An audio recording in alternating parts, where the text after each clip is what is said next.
Morning, everyone. It's hard to follow that. I don't know if I have that kind of enthusiasm. They did an excellent job. It wasn't that long ago you guys were about those ages. So we've successfully made it through 1 week. We're starting our second week of camp. There's been ups, there's been downs, a little bit of audio issues. I run the audio department or sound. I'm the one that takes the heat when there's issues. But we've heard a lot about decisions almost in every message, I think. And your decisions have high stakes. I know most of you, your parents have high expectations for all of you. We've heard Mr. Munson talk about the friends you keep. Mr. Fritz talk about who you invite into your home, who you surround yourselves with. It shapes your decisions. It shapes your reality. And just like what you watch and listen to alters your mind, the media of this world is shaping the reality within the world. And the reality is that the family is being destroyed. You know, we have people walking around us that are unsure of what gender they are. They're being given leadership roles. They're portraying and promoting gender confusion. We're surrounded by weakness. If you're watching any form of popular media, you're seeing examples of weak people make bad decisions without any apparent bad consequences. Social media, influencers, all shows and movies. You're seeing characters with some form of sexual perversity or, in general, a lack of self-control. The reality is that the society we're living in is changing, and it's against God, and it's against the family. Our theme this year is Joshua 24:15. But as for me and my house, we will serve the Lord. And so we were all given the task to write messages about that. You can't make that statement, as for me and my house, without having a house, right? I think Mr. Fritz kind of brought that out. And the entire society you live in is designed to prevent you from having a house. Now, before you call your realtor, I'm not asking or talking about a home. I'm not asking you to think about a home. I'm talking about a family. You can't say, as for me and my house, if it's just you. You have no... You can control you, but you have no future to determine. When we're talking about that, Joshua is saying, in the future, we will serve the Lord, meaning his children and his children's children.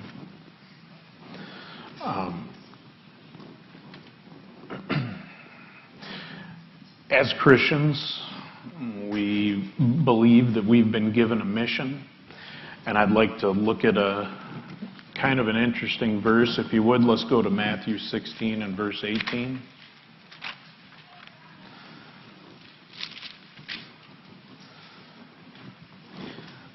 And this is Christ speaking, and we're kind of breaking into a thought, but he says here, and I also say to you that you are Peter, and on this rock, he was obviously talking about himself, I will build my church, and the gates of Hades shall not prevail against it. It's kind of a bold statement. Christ is saying that there will never be a time that his church will completely die out. And as we know, if Christ said it, then we can take it, that he means what he says. Now, your parents and your grandparents possibly understood this mission, and we're here these 2 weeks to teach our children to make decisions, to facilitate a strong relationship with God. And you're already surrounded by people here within this camp that have made that decision. Whether it's within the church, there's great examples of strong families. Most likely, most of you live in a family that has a mother and a father who have put God first and who love you. Your parents have essentially already completed their mission by raising you to whatever point you are here right now. And now your time is coming. A lot of you are 18 or will be 18 within a year or so. You're becoming adults. You're starting to make your own decisions. We kind of heard about some of that with Mr. Fritz. You're decorating your own house.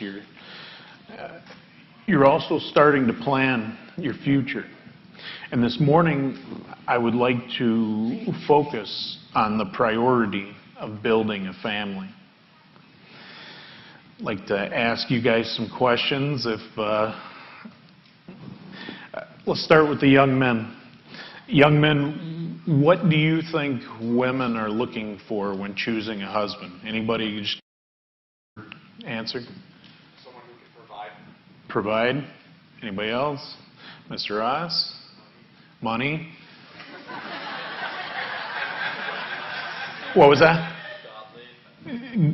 God-fearing, godly a good relationship with God. Tasteful?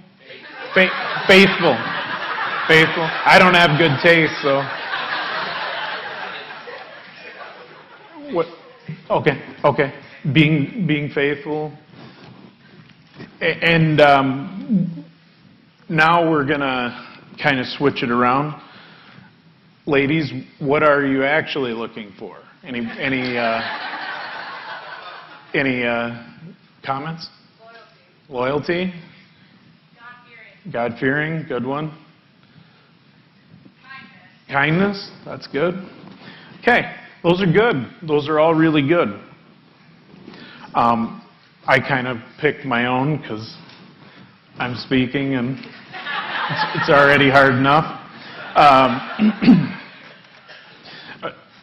I'm going to start with the men. As fathers, as husbands, men's roles haven't really changed that much. You can look back into ancient cave paintings and drawings, and the guys painting graffiti in caves back then were painting women and successful hunts, right? They valued women. They were successful hunts. They were providing. That's what guys did. I don't know. You guys probably paint drawings on stuff. Well, don't do that here. Let's not go down that road. All right. But men really haven't changed. A man's role within the traditional family. We're not going to go anywhere else today. But a man's role really hasn't changed. Men are to provide, in general, to protect, to lead the family. Men, though, are valued far less than women in their youth. You young men, you have to use your youth to prove yourself. You gain value as a person with your successes, with your attributes. Now, as you start to provide, young men, don't be afraid of failure. Don't be afraid. Be more afraid of missing the opportunities God sends. Sometimes they look dirty, undesirable. They look like a losing proposition. Most of the time when I was promoted or given raises, I was asked to do a job that no one else in the company wanted, and they asked me, and I said I would. And it was the job no one else wanted for a reason. It wasn't the best job. It wasn't good. But I worked my way out of those jobs into better jobs. I'd like to look at a kind of a biblical example of this. Let's go over to 1 Samuel. You probably, when we start saying 1 Samuel 17, you kind of know I'm headed towards David. And we're going to look at this kind of in a little different light. If you look at 1 Samuel 17, verses 8 through 11, it's talking about the giant Goliath. It says, "Then he stood and cried out to the armies of Israel, and he said to them, 'Why have you come out to line up for battle? Am I not a Philistine, and you the servants of Saul? Choose you a man for yourselves, and let him come down to me. And if he is able to fight with me and kill me, then we will be your servants. But if I prevail against him and kill him, then you shall be our servants and serve us.'" The term, if we read then to verse 11, "And when Saul and all Israel heard the words of the Philistine, they were greatly afraid." They were afraid of the opportunity. Every guy there was afraid. They didn't see the opportunity. And if you go to 17, let's skip down to verse 31. "And now when the words which David spoke were heard, they reported them to Saul. And David said, 'Let no man's heart fail because of him. Your servant will go and fight with him, this Philistine.' And Saul said to David, 'You're not able to go against this Philistine to fight with him, for you are a youth and and he is a man of war from his youth.'" No one in their right mind would choose that job or would want to do that job. If you continue in chapter 17 and go to, let's go down to verse 55. And it says, "When Saul saw David going out to the Philistine, he said to Abner, the commander of his army, 'Abner, whose son is this youth?'" So no one knew who David was. He was just a young kid. It says he was ruddy and good looking. He didn't have scars yet. He didn't have any cool battle scars. He was just a young guy. But he was unknown. And if you were to read in chapter 16, he was already anointed the king. Probably no one knew because Saul probably would have had him killed then. But David was unknown. He was unvalued. No one really knew, who is he? You know, what is he? Is he a good guy? Is he a bad guy? Nobody knows until he killed the giant. And if you turn with me, we can see as David performed in his job, if you will. We don't really take jobs killing people today, but as he performed, we can go to 18 and verse 6. "And now it happened as they were coming home, when David was returning from the slaughter of the Philistine, that women had come out of all the cities of Israel singing and dancing to meet King Saul with tambourines and with joy and with musical instruments. So the women sang, and they sang as they danced, and Saul has slain his thousands, and David his 10,000s. David's famous just by his actions, possibly within a year or two of killing Goliath, maybe even less. He's well known. He's popular. His value socially has risen just by making clean, good decisions, following God. If you would turn to 1 Samuel 18 and verse 27. "Therefore David arose and went, he and his men, and they killed 200 men of the Philistines, and they brought their foreskins and gave them in full account to the king, that he might become the king's son-in-law. And then Saul gave Michal, his daughter, to be his wife." David used, obviously his skills were killing people. You're probably not going to get those jobs. But he used what he had. He made good decisions, followed God, and he progressed in his life and became valuable. even so much so that he's going from someone that no one knows to now he's marrying the king's daughter. I guess it would be like, well, there's no comparison to now. I don't even want to go down there.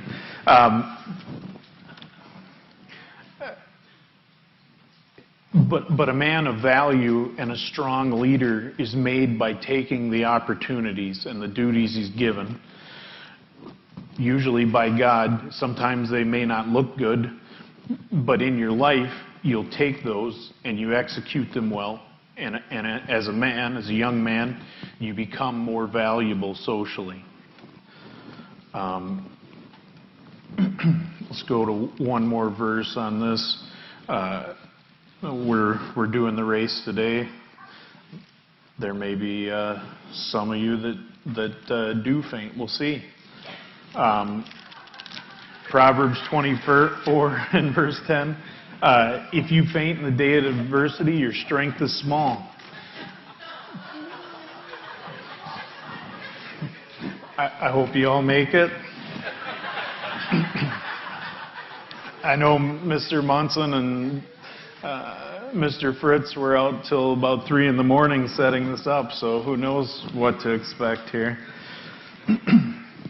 Okay, so you guys, both you guys and I chose that a good attribute of a husband would be to provide.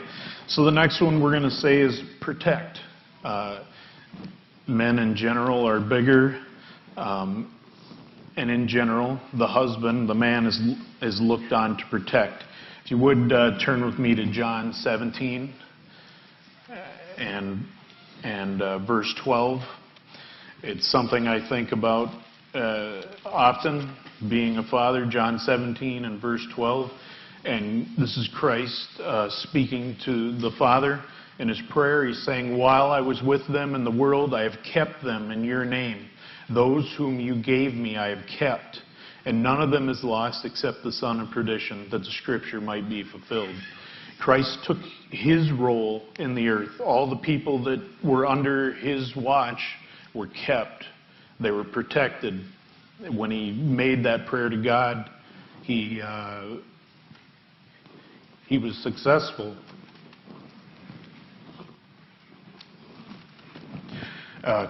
Christ set the example as a father. And when we go out, when we travel, it's a job as a father and a husband to protect. As a child, I read a lot of the Bible, mostly focused on battles. As a young man, maybe you guys have read some of that. And I read them kind of over and over again for years. And at one point, I could probably remember stats and stuff. I've kind of not read those as much anymore.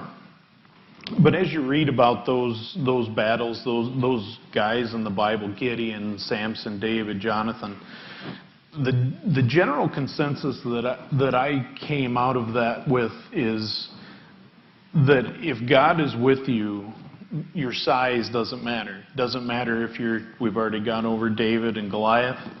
Numbers don't matter. It doesn't matter if there's 1,000,000 and you only have 300.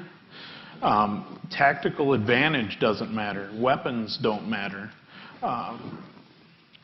We can look and we can see, Gideon attacking an army with a trumpet and pitchers. If I told you we're going to get 300 guys and we're going to go attack an army with trumpets and pitchers, doesn't sound right.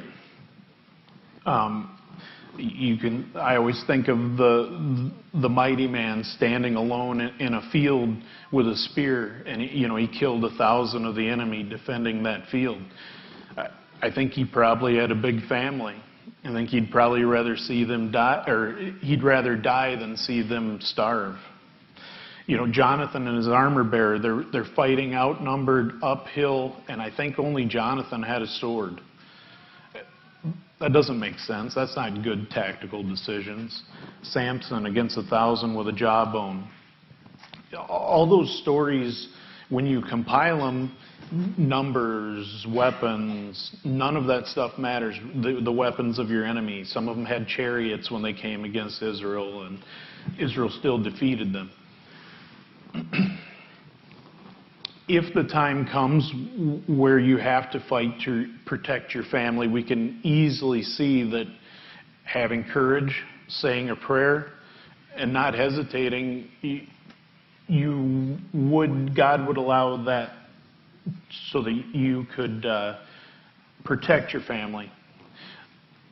It's not a matter of necessarily getting in a bunch of fights. I've never in my life had to protect my family yet, and I hope I never do. If you would go to Psalm 34, this is another one I think about when we get ready to go to bed. You're really at your weakest when you're sleeping, when your family's sleeping. Psalm 34, verse 7, the angel of the Lord encamps around all those who fear him and delivers them. O taste and see that the Lord is good. Blessed is the man who trusts in him. O fear the Lord, you his saints. It's a great psalm. We can put together those stories. You can look, Jesus in John 18 kind of gave the example. John 18 and verse 36.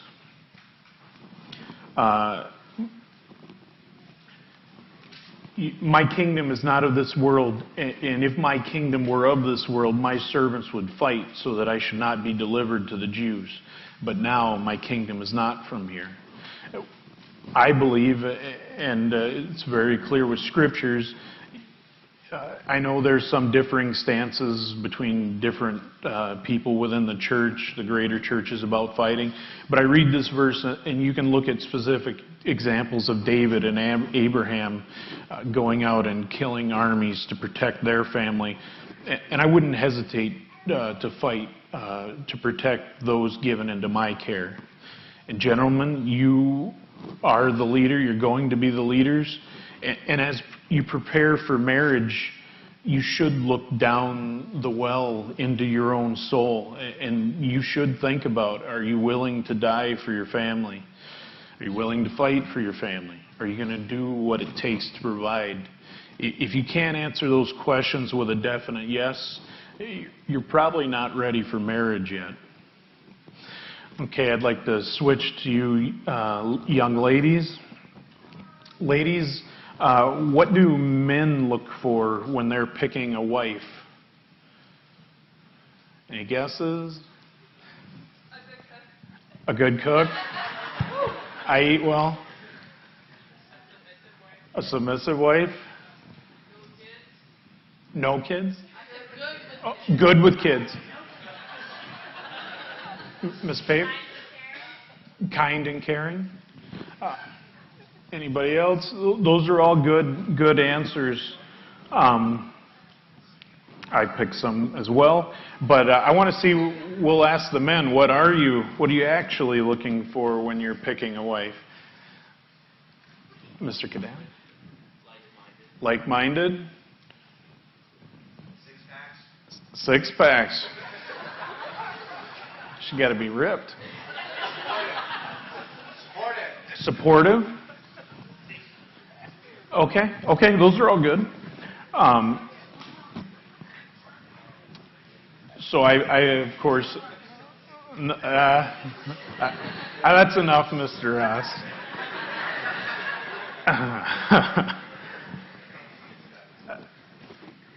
So I picked a few. We'll go through mine. Young ladies, unlike young men, your value is unmeasurable in your youth because of how God created you with your biological timeline. You have a limited time to bear children. I like to watch gold mining shows and prospecting shows. It kind of interests me. It's something we watch in the winter and stuff. But these people spend their lives digging up gold in the ground and looking for treasure. Some find little flakes and powder. Some find fine gold. Some find nuggets. But if someone out here were to just stumble along and find a nugget or a rock-sized piece of gold, and they didn't know what it was for, and they just used it for a doorstop. If they didn't understand it was gold and they didn't value it, does that mean it lost its value? Let's go to Proverbs 18. There's kind of a parallel here.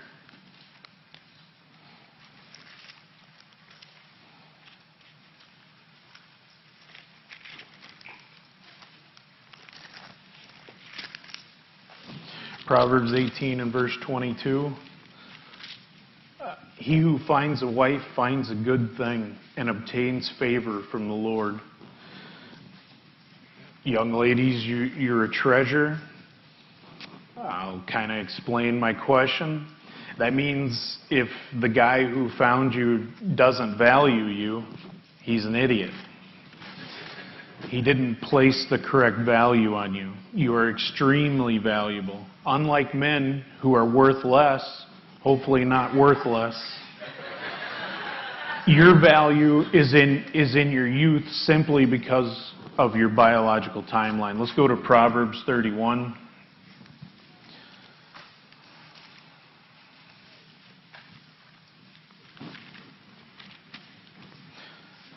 Let's see.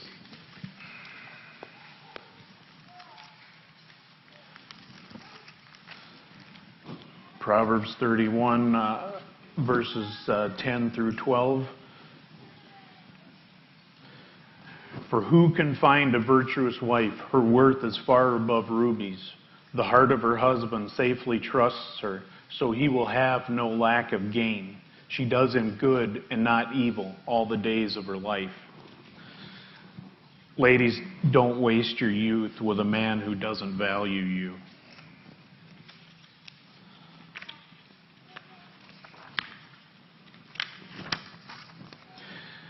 So the categories I'm going to pick were beauty. Somebody, I think, mentioned abs.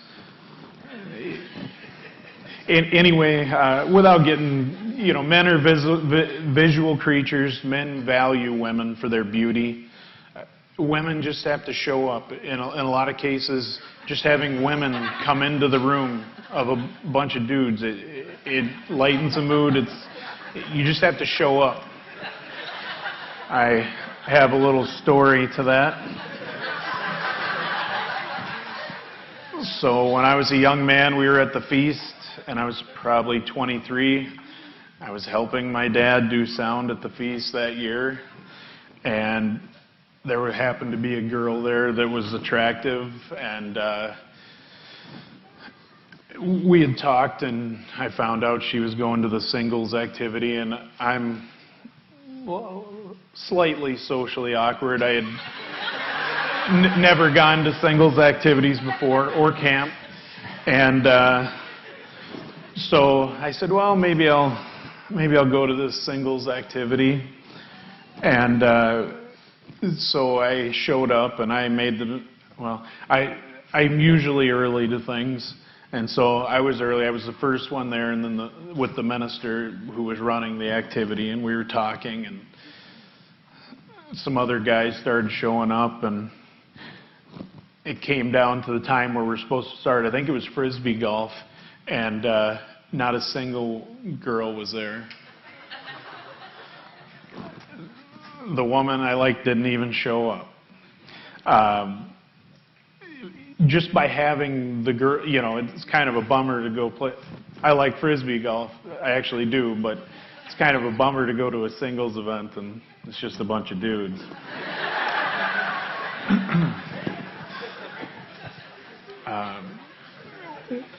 Women or young ladies, you're valued because you bring a legacy. That's why you're valued in your youth. Men have built castles and fortresses throughout time to protect women and children. Women and children are not necessarily protected because they're weak. They're protected because of their value. Your children are the future.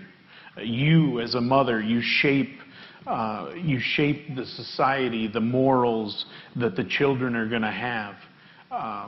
Sometimes much more than the father, especially when you think about it, it's thought that children develop a lot of their personality when they're between 3 and 4 years old, which is the time when they would probably be around their mother the most. There's an example I'd like to use to get you to understand legacy. If you would turn with me to 2 Kings.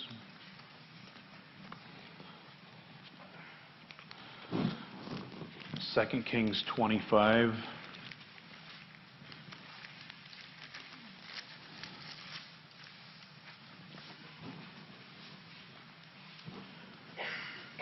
Verses 5 and 7, as we know, Jerusalem fell, Zedekiah ran.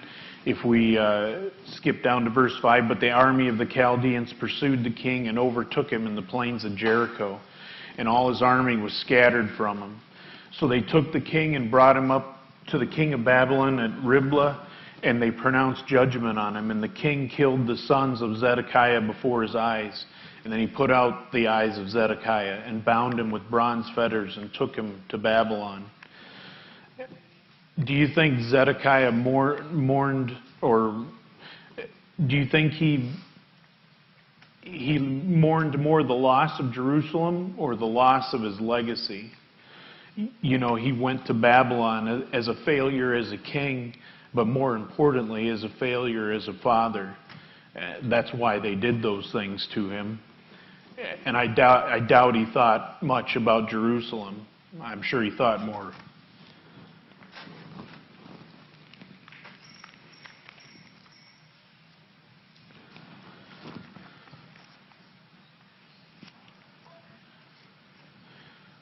Let's go to Proverbs 31.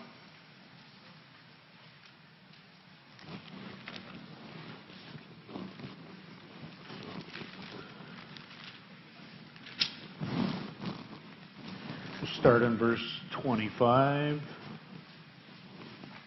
Let's see here. There is no 25. All right, we'll skip that one. We understand the role of a husband is to lead, provide, and protect.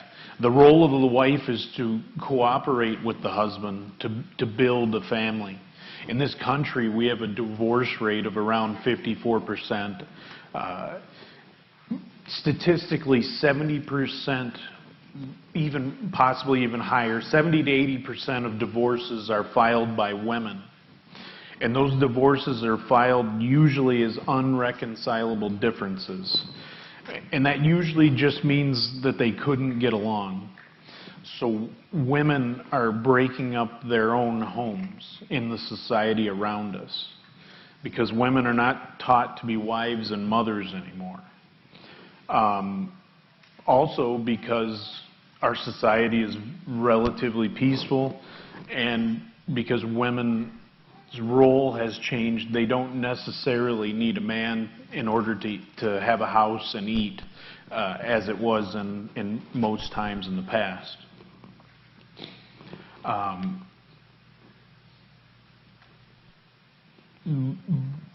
But you guys, it's possible, I know a lot of you ladies are very smart, you could have careers and survive without a husband.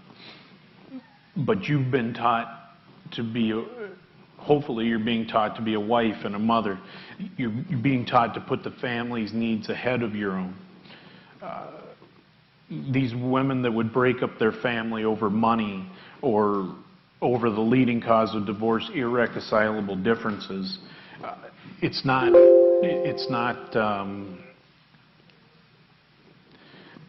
a good reason. So we've kind of discussed the roles of men and women within the family. And I have an example, a good example from history that I'd like to use that shows those roles. Mr. Scarborough, if you'd play that audio. The story of the Birkenhead drill, just as an example of that, because I think what's interesting about that is that you got ordinary young people there doing extraordinary things. Definitely. Well, the Birkenhead was a ship that was commandeered by the British government to move raw troops, new recruits, to fight in wars in Africa. A large contingent of them had been recruited from the poorest parts of Ireland, and a part of the country that had been severely hit by the potato famine. So you had starving young men who joined up as much as anything else to get the chance of 3 square meals a day. They get on board the Birkenhead, it sails to South Africa, it's nearing its destination. This is also in the second half of the 19th century. It hits a rock and the ship begins to sink. They're in shark-infested waters. Great whites and all the rest of the horrors of the deep are awaiting any mammal that goes into the water. There aren't enough boats aboard to get everyone into a lifeboat. So for the very first time, the commanding officer, Alexander Seaton, a tall, strapping Scotsman, who's the senior officer, decides that the families of the men will go into the boats, because the men were travelling with women and children, as was the custom in those days. And so the women and children were put aboard the boats, and then the army used what's always been called funeral order to fill the remaining places in the boats, that is youngest first. So the youngest of the soldiers were then put in to fill the remaining spaces, and those boats were taken away. The remaining men on board were told to stand where they were on deck, and when the boat sank beneath them, even if they were still afloat, they were not for any reason to swim towards those boats, because there was a danger that they would swamp those cutters which were full of women and children. And that is what they did. The men went down into the water, and with no exceptions, they did not swim towards the boats. There's a famous incident where the cutter with some of the women and children, and it came back because the women were insisting that they go back and try and rescue someone, and the youngster, Ensign Russell, who was piloting the little boat, was told that the father of one of the families was in the water beside them. He jumped into the water, insisted that that man take his place, which he did, and then Ensign Russell, who was 19 years old, was taken by sharks. Every woman and children on the Birkenhead was saved, and the cry, women and children first, which we now sort of take for granted, is more properly described as the Birkenhead drill, and it was established by those men and boys on that ship that day.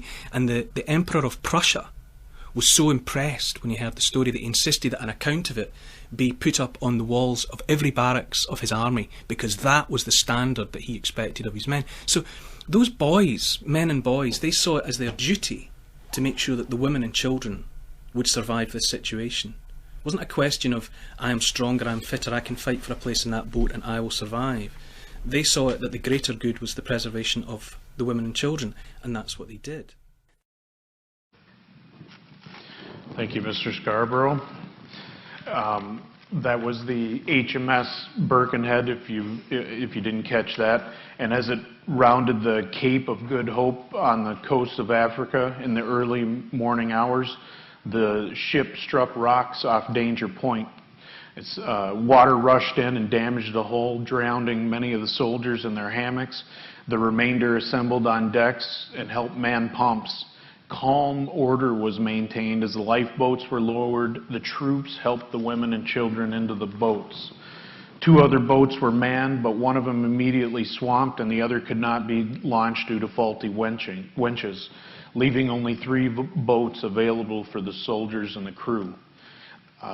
As the Birkenhead broke up, the commander, the ship's captain, Salmon, shouted that all those who could swim should jump overboard and make for the boats. But Colonel Stetton of the 74th Highland Regiment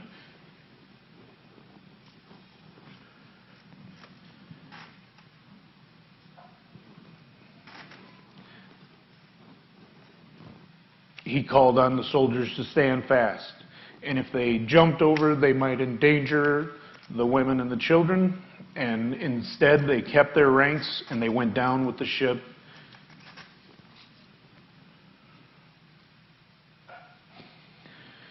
The order and the regularity that prevailed on board from the moment the ship sunk till she totally disappeared far exceeded anything that could be affected by the best discipline. Everyone did as he was directed. There was not a murmur and a cry amongst them until the ship made their final plunge. There were only 193 survivors out of the 683 passengers and crew, but all the women and children were saved.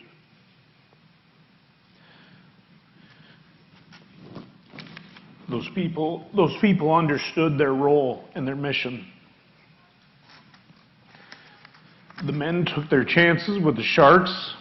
knowing that it was better to die fighting with a shark than to live by pushing a kid off of a boat. In every media form we encounter today, if you're watching a screen, love is being pictured by a man and a woman, usually who have not been married and usually are just living together. And they're pictured as happy and thriving. It's a far different reality that you live in than what those young men your ages lived in. Ladies, you need to understand that if you live with a man and do not take his name, you are not his wife. He might have children with you, but he's made no irrevocable vow to provide for you or protect you.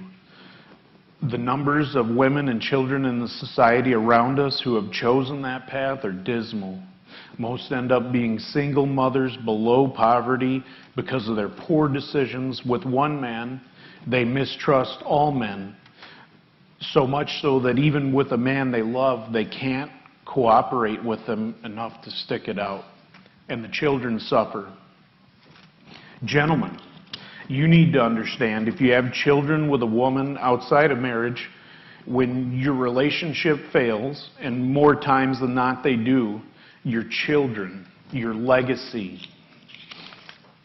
will be taken out of the protection of your home and be placed in the home at or below poverty level and run by the single mother that you chose to have children with. And the children will suffer. For both the men, the women, and the children, a less than optimal result comes from those decisions. Those decisions were based on emotion and a lack of understanding of God's laws. Yet that's the common choice of young people around you, because that's the society that surrounds us. When you counsel for marriage with God's ministers, it's their job to impress upon you the weight of the covenant, the vow that you're taking between you and your bride and God.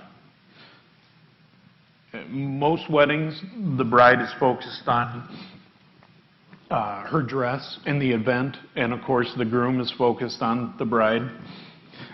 Not that there's anything wrong with that, but take time to focus on the vow you're both making to God. It should be heavy on your mind. You should feel some burden as you contemplate those vows. Words matter. When God spoke, earth existed. Your vow is not to be taken lightly. Love is not something that you fall into. It's not an emotion. It's a decision. It's responsibility, honor, duty. Vows aren't popular words in love stories and rom-coms and in general social media. But having a focus and knowing the roles of the husband and wife and putting God first in your marriage has to be successful. Gentlemen, it's your duty to lead following God, provide and protect. Your family's safety is worth more than jail time, money, or if it comes to it, your life. Ladies, when you make decisions to put God and your family first, you are the prize, the treasure of the family. You make the house a home when you cooperate and you bring peace into the family. Your husband values you and your children honor you. If the love between a man and a woman is just a feeling, it's not going to make it. Love has to be a decision. Once you're married, you have to love that person when you don't feel like it and when they don't deserve it.